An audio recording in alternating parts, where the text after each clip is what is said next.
So here's another daily do from your local dermatologist.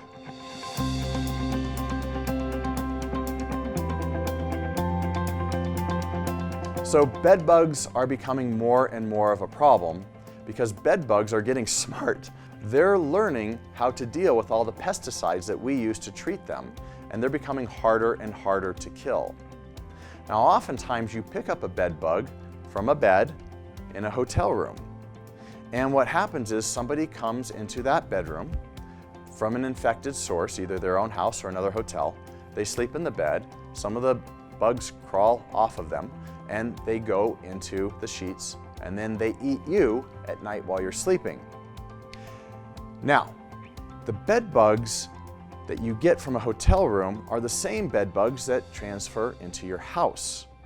And so if you get bed bugs from a hotel room and you happen to carry them back into a house, whether they are on you or they're in your clothes or they're in your suitcase, then there's a problem, because not only does the hotel have to treat the bed bugs, but also you have to treat your home. So it's often a process, and you will need a professional exterminator to get rid of them.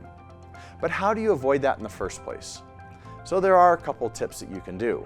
Before you get into a hotel bed, you can kind of peel back the sheets and see if you see any of them on the actual mattress or in the linings. And you can see them, they're little small, tiny little guys.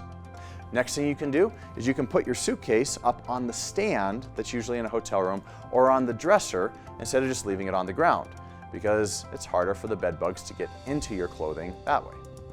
Next thing you can do is, as soon as you get home, leave your suitcase in the garage, take all the clothes out and immediately wash them, and then immediately put them in a hot dryer to kill anything.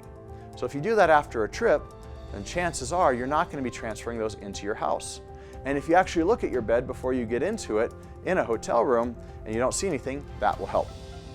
Now, bed bugs do what we call the breakfast, lunch, and dinner sign on your arm or on your leg or on your body.